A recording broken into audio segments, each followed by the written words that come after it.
तो मानसून सत्र का आज 10वां दिन है। आज लोकसभा में कोरोना महामारी पर चर्चा होगी। बता दें, एनके प्रेमचंद्रन और विनायक राउत इस मुद्दे को उठाएंगे और राज्यसभा में कोरोना मुद्दे पर पहले भी चर्चा हो चुकी है। तो कोरोना महामारी पर आज अहम चर्चा होगी लोकसभा में। संशोधित कार्यसूची के अनुसार आज एनके प्रेमचंद्रन और विनायक राउत देश के कोविड-19 के हालात का मुद्दा उठाएंगे। राज्यसभा में मानसून सत्र की शुरुआत में ही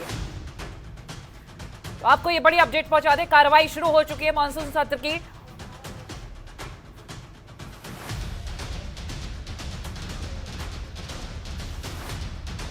और लोकसभा की कार्रवाई शुरू हो चुकी है। After question work please Alok Kumar Suman, माननीय मंत्री ji. Answer is laid on the table of the house sir.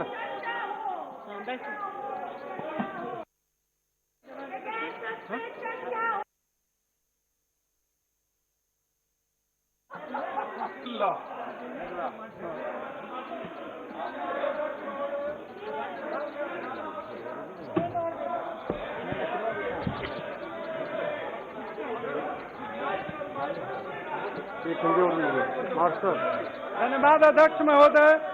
Bihar में हमारे माननीय मुख्यमंत्री श्री नीतीश कुमार जी के द्वारा महिलाओं एवं बच्चियों के संरक्षा, सुरक्षा एवं सशक्तिकरण के लिए जमीनी स्तर पर अनेकों प्रोग्राम चलाए जा रहे हैं, जिसके बिहार में और हमारे गोपालगंज जिले में भी उसकी लाभ मिल रही है।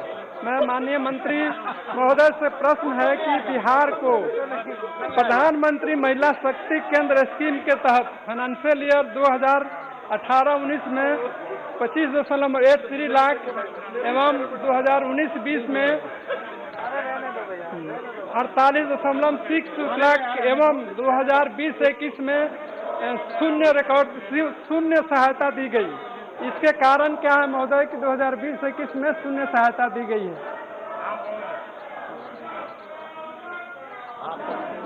महोदय, आपके माध्यम से माननीय सांसद को अवगत कराना चाहती हूँ कि स्टेट का शेयर तभी जाता है जब भारत सरकार के पास यूटिलाइजेशन सर्टिफिकेशंस आते हैं, किंतु साथ ही जैसा कि जवाब में इंगित है, इस स्कीम को इस फाइनेंशियल ईयर में समाप्त कर आप ही की उपस्थिति में माननीय प्रधानमंत्री जी के आशीर्वाद से हमारे बजट में हमारी वित्त मंत्री ने मिशन शक्ति को प्रेषित किया है।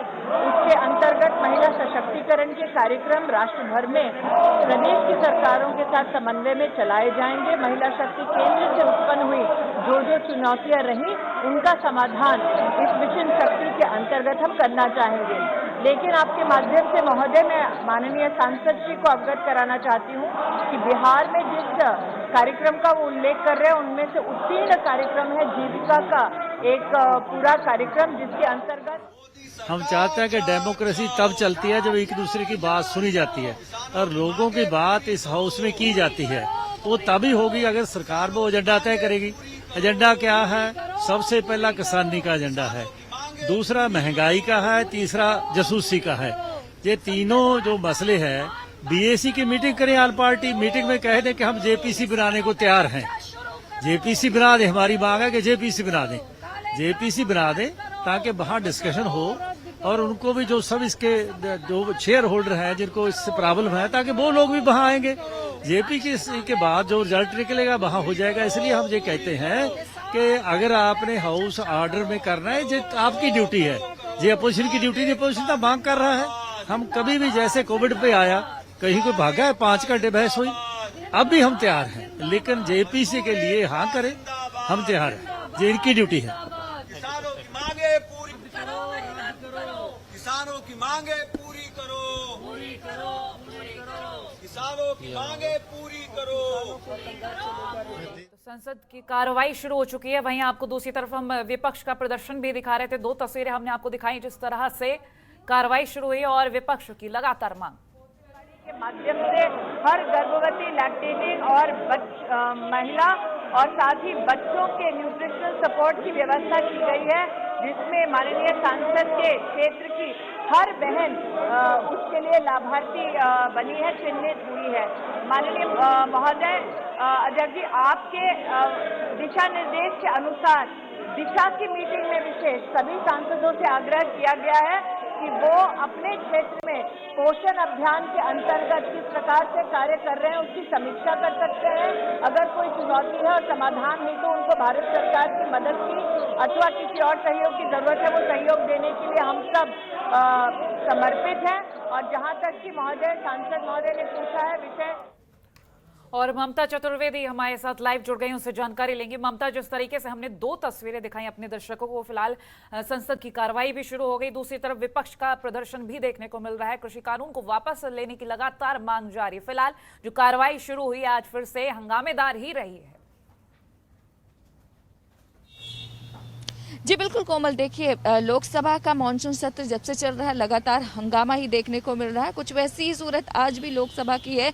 जैसे ही लोकसभा का सत्र शुरू हुआ है तुरंत जो विपक्षी दल हैं, कांग्रेस पार्टी समेत तमाम 14 विपक्षी दल हैं तकरीबन, वो सभी लोगों ने लगातार हंगामा करना शुरू कर दिया और हंगामे के साथ नारेबाजी भी हो रही है और ये मांग की जा रही है कि सरकार पेगासस मामले को लेकर चर्चा करे। पूरा विपक्ष चाहता है कि पेगासस जासूसी मामला जो है इतना बड़ा केस है उसको लेकर चर्चा होनी चाहिए सदन के अंदर। यही नहीं, विपक्ष ये भी आरोप लगा रहा है कि केंद्र सरकार इस पूरे मामले को लेकर जवाब देना नहीं चाहता है। विपक्ष की अगर बात करें तो उनका साफ तौर पर कहना है कि क्योंकि ये देश की सुरक्षा से जुड़ा हुआ सवाल है, ऐसे में केंद्र सरकार को सदन के अंदर पेगासस जासूसी मामले को लेकर जवाब देना चाहिए। वहीं दूसरी ओर कुछ और भी विपक्षी दल हैं जो लगातार किसान आंदोलन की बात कर रहे हैं, महंगाई को लेकर बात कर रहे हैं कि ये तमाम इशूज हैं जिसको लेकर केंद्र सरकार को बातचीत करना चाहिए और संसद के अंदर इस पे सबसे पहले चर्चा करें और जवाब दे कि आखिरकार सरकार का रुख क्या है इस पूरे मामले को लेकर। वहीं दूसरी ओर जासूसी को लेकर सबसे ज्यादा एक्टिव है विपक्षी दल। उनका कहना है कि केंद्र सरकार को एक सर्वदलीय बैठक बुलानी चाहिए। जेपीसी बनाने की मांग जो लंबे समय से कांग्रेस पार्टी के साथ तमाम विपक्षी दल कर रहे हैं कि जासूसी कांड क्योंकि राष्ट्र की सुरक्षा से जुड़ा हुआ मसला है, ऐसे में केंद्र सरकार को चाहिए कि जेपीसी जांच करवाए ताकि पता चले कि आखिरकार जासूसी कराई किसने, किस वजह से हुई है और कितने लोगों की हुई है। ये वो तमाम मांगे हैं जिसको लेकर लगातार हंगामा हो रहा है। सरकार इस पर जवाब देने से बच रही है और शायद यही वजह है कि विपक्षी दल लगातार इस मामले को लेकर सरकार को घेरने की कोशिश कर रहे हैं। और जिस तरीके से लोकसभा की शुरुआत में ही हंगामा शुरू हो गया है तो ऐसा लगता है कि जल्द ही स्थगित भी हो जाएगा, क्योंकि 19 जुलाई से जब से मानसून सत्र शुरू हुआ है तब से कुछ ऐसी ही सूरत देखने को मिल रही है लोकसभा और राज्यसभा दोनों ही सदनों में कि जैसे ही शुरू होता है थोड़ी देर बाद हंगामा इतना बढ़ जाता है कि स्थगित करना पड़ता है। कोमल, ममता, जिस तरीके से हम अगर पेगासस को लेकर बात करें, लगातार नए तथ्य सामने आ रहे हैं, फिर उसको लेकर नई मांगे भी सामने आ रही हैं। अगर हम बात कर रहे हैं महंगाई को लेकर, पेट्रोल डीजल के बढ़ते दामों को लेकर, ये तमाम मुद्दे 19 जुलाई को ही सामने आ गए थे और अब इन मुद्दों को लेकर हंगामा लगातार बरकरार है। फिलहाल हम सत्तारूढ़ पार्टी की तरफ से अगर बात करना चाहें तो उनकी तरफ से क्या क्या पक्ष रखे जा रहे हैं? कोमल, अगर सत्तारूढ़ पक्ष की बात करें, केंद्र सरकार की बात करें तो जहां तक पेगासस मामले का सवाल है, सरकार की तरफ से आईटी मिनिस्टर अश्विनी वैष्णव पहले ही जवाब दे चुके हैं और उन्होंने ये कहा है कि इस पूरे मामले को लेकर केंद्र सरकार का कोई हाथ नहीं है, सरकार ने किसी की कोई जासूसी नहीं करवाई है। दूसरी ओर अगर किसान आंदोलन की बात करें, जो विपक्ष लगातार मांग कर रहा है कि इस पूरे मसले को लेकर भी चर्चा होनी चाहिए, तो केंद्र सरकार का ये कहना है कि कृषि मंत्री नरेंद्र सिंह तोमर इस पूरे मामले को लेकर किसानों से बातचीत करने को तैयार हैं, लेकिन किसान हैं कि राजनीति से प्रेरित है और वो अपना आंदोलन छोड़ने का नाम नहीं ले रहे हैं। और साथ ही सरकार ये भी कह रही कि किसान ये भी नहीं बता पा रहे हैं कि आखिरकार वो 3 कृषि विरोधी बिल कानून जिसको लेकर लगातार किसान आंदोलन 8 महीने से अधिक का वक्त हो चुका है, चल रहा है, आखिरकार उसमें खराबी क्या है, उसमें टेक्निकल फॉल्ट क्या है जिसकी मांग लगातार लंबे समय से किसान आंदोलन किसान कर रहे हैं। सरकार का साफ तौर पर कहना है कि केंद्र सरकार चाहती है इस पूरे मामले को लेकर चर्चा हो, बातचीत करने को तैयार है। अगर किसानों को किसी भी चीज को लेकर आपत्ति है तो किसान बताएं कि आखिरकार उनको समस्या कहाँ पे है, सरकार संशोधन करने को तैयार है। लेकिन जहां तक बने रहिए लंबे समय से किसानों की तरफ से और इस वक्त जगदम्बिका पाल क्या कुछ कह रहे हैं, आपको सुनवाते हैं। महिला को आर्थिक रूप से सशक्त करने के लिए भारत सरकार देश के हर जिले में अपना कार्यक्रम चलाए। उसके लिए मिशन शक्ति के अंतर्गत हम हर जिले के प्रशासन को जो हैंड्स ऑन डेक चाहिए, चाहे वो टेक्निकल लोग हो, चाहे वो एडमिनिस्ट्रेटिव रिसोर्सेज हो, ये सारे रिसोर्सेज उपलब्ध कराने की मंशा रखते हैं। लेकिन महोदय ये भी कहना उचित होगा कि महिलाओं का आर्थिक सशक्तिकरण मात्र मेरे मंत्रालय तक सीमित नहीं है। आपकी अनुमति से मैं ये कहना चाहूंगी कि आज उत्तर प्रदेश के संदर्भ में जो जगदम्बिका पाल जी ने प्रश्न किया, आपकी जो कमिटी फंक्शनल होनी चाहिए वो हर एस्पिरेशनल डिस्ट्रिक्ट में फंक्शनल है, लेकिन भारत सरकार ने अब तक जनधन योजना के माध्यम से राष्ट्र के इतिहास में पहली बार 22 करोड़ 80 लाख महिलाओं का बैंक का खाता खोला। आर्थिक सशक्तिकरण की दृष्टि से वो एक बहुत बड़ी ऐतिहासिक पहल रही। स्टैंड अप इंडिया में जिसमें 1 करोड़ तक का लोन मिलता है, उसमें भारत सरकार ने जब विशेष महिलाओं को लोन देने की बात की तो 81% लोन स्टैंड अप इंडिया में महिलाओं को गए। मुद्रा योजना का एक ऐतिहासिक जो निर्णय प्रधानमंत्री जी ने लिया, उसके माध्यम से देश में 17 करोड़ 60 लाख बहनों को मुद्रा योजना का लाभ मिला। और जैसा कि मैं पहले भी कह चुकी हूँ, 66 लाख सेल्फ हेल्प ग्रुप को 20 लाख रुपए तक का कोलैटरल फ्री लोन देने का काम मोदी सरकार ने किया। और स्पीकर साहब, आप बार बार इस बात का उल्लेख करते रहे कि मनरेगा में महिलाओं की भागीदारी बढ़े। यही मंशा माननीय प्रधानमंत्री जी की रही। साल 2019-20 में मनरेगा में 104 करोड़ पर्सन डेज से ज्यादा का काम मात्र और मात्र देश की महिलाओं ने किया। महिलाओं का आर्थिक सशक्तिकरण मोदी सरकार का एक सामूहिक संकल्प है, जिसमें हर विभाग, हर मंत्रालय अपनी अहम भूमिका निभा रहा है। सर, मैं ये बोलना चाहता हूं, मैं फिर से अपील करना चाहता हूं, आईटी मिनिस्टर श्री अश्विनी जी वैष्णव दोनों हाउस में डिटेल स्टेटमेंट दिया है। ये नॉन इशू बना के दुर्भाग्यपूर्ण से 7-8 दिन से संसद नहीं चल रहा है। बहुत other important issues are there are so many other important people related issues. जनता को जो संबंधित विषय है वो चर्चा करने के लिए जो बीएससी में तैयार होता है, उसके लिए भारत सरकार तैयार है। और बिल भी बहुत इंपॉर्टेंट बिल है। सरकार भी ये नहीं चाहते है कि बिना चर्चा वो पारित हो जाए। सरकार का मत बहुत स्पष्ट है, we don't want to pass the bill without discussion and there are, as I have already told, there are so many issues which are directly related to the poor people of India. Let them raise the issue, let them suggest. Government is ready for discussion, but most unfortunately they are not allowing the parliament to run, and the question hour is the right of the members. All more than 350 members want the question hour. Despite of that, behaving like this, it is most unfortunate. I once again appeal, whatever is decided in the first BSc, and under your leadership and your guidance, whatever you suggest, government is ready for the discussion, and IT minister has given detailed statement. This is a totally non-issue, non-serious issue also. Kindly allow the house to function. Question number 162, Sri Adal Prabhakar Reddy. Sir, question number 162.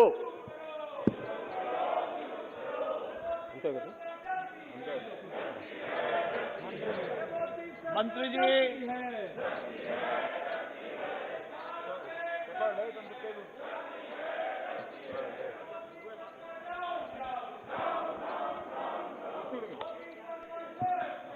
Sir, Honorable Speaker Sir, whether there are ongoing trials of scientific studies regarding और ममता चतुर्वेदी लगातार हमारे साथ live जुड़ी हुई हैं। आपको हम संसद की कार्रवाई दिखा रहे थे कि किस तरह से ये हंगामेदार कार्रवाई चल रही है, सवाल जवाब चल रहे हैं। फिलहाल ममता से हम जानकारी ले रहे थे, जो सत्तारूढ़ पक्ष है उन्होंने भी अपनी बातें रखी, वो आप पूरी कर रहे थे ममता। जी बिल्कुल कोमल, देखिए केंद्र सरकार की तरफ से रुख स्पष्ट कर दिया गया है। केंद्र सरकार ने पहले ही कह दिया है कि अश्विनी वैष्णव जो आईटी मंत्री हैं उन्होंने इस पूरे मामले को लेकर जवाब दे दिया है, विपक्ष को लिहाजा हंगामा नहीं करना चाहिए। और थोड़ी देर पहले संसद में यही बयान दिया जा रहा था कि अश्विनी वैष्णव ने पेगासस मामले को लेकर डिटेल में रिप्लाई किया है। ऐसे में विपक्ष को सदन की कार्रवाई को सुचारू रूप से चलने देना चाहिए, हंगामा नहीं करना चाहिए। जनहित से जुड़े हुए तमाम मुद्दे हैं। हालांकि जिस तरीके से विपक्ष लगातार मांग कर रही है, स्थगन प्रस्ताव आज भी कांग्रेस पार्टी की तरफ से दिया गया और और ये मांग किया गया कि पेगासस जासूसी क्योंकि राष्ट्र की सुरक्षा से जुड़ा हुआ मसला है, ऐसे में केंद्र सरकार को सबसे पहले इस पूरे मुद्दे को लेकर चर्चा करना चाहिए और इस पर जवाब देना चाहिए कि आखिरकार जासूसी कांड को लेकर कौन लोग संलिप्त हैं, किसने जासूसी करवाई और कितने लोगों की जासूसी हुई। क्योंकि विपक्षी दलों का ये भी कहना है कि जासूसी में न केवल नेता और मंत्री शामिल हैं, उनकी जासूसी हुई है, बल्कि आर्मी के कई अफसर हैं, अधिकारी हैं, जिनकी भी जासूसी हुई है। ऐसे में राष्ट्र की सुरक्षा का सवाल है। केंद्र सरकार को इस पूरे मामले पर सदन के अंदर चर्चा करना चाहिए और जवाब देना चाहिए। वहीं दूसरी ओर अगर किसान आंदोलन की बात करें तो लंबे समय से दिल्ली के जंतर मंतर पे भी किसान संसद चल रहा है। विपक्षी दलों का ये कहना है कि किसान के मसले पर केंद्र सरकार बातचीत नहीं करना चाहती, जबकि केंद्र सरकार का ये कहना है कि हम किसानों से बातचीत करने को तैयार हैं, लेकिन किसानों को ये बताना पड़ेगा कि आखिरकार उनकी किसान कृषि जो कानून बने हैं उसमें आपत्ति क्या है, वो कौन सी चीज है जिसको वो हटाना चाहते हैं। संशोधन मुमकिन है लेकिन कानून हटाए नहीं जाएंगे, कानून खत्म नहीं किया जाएगा, कानून पर रोक नहीं लगाई जाएगी, ये केंद्र सरकार का कहना है। जबकि जो आंदोलन कर रहे हैं उन किसानों का ये कहना है कि 3 कृषि कानून जो केंद्र सरकार की तरफ से लाया गया है वो किसानों के विरोध में है, लिहाजा उस पर रोक लगनी चाहिए, उसको नहीं कंटिन्यू करना चाहिए, ये किसानों का कहना है। तो ऐसे में सवाल यही उठता है कि जो लगातार केंद्र सरकार कह रही है कि हम तो बातचीत करने को तैयार हैं, संशोधन मुमकिन है लेकिन रोक नहीं लगाई जाएगी, तो ऐसे में बीच का रास्ता कैसे निकलेगा। लगातार किसानों की तरफ से आंदोलन और किसान जो जननेता है उनसे भी अपील कर रहे हैं कि संसद के अंदर भी आप अपनी बात को उठाइए ताकि किसानों के मुद्दे पर सरकार बातचीत करे। ठीक, बहुत शुक्रिया तमाम जानकारी हमसे साझा करने के लिए। खबरों के निष्पक्ष विश्लेषण के लिए सब्सक्राइब करें Jantantra TV and press the bell icon. Never miss any update.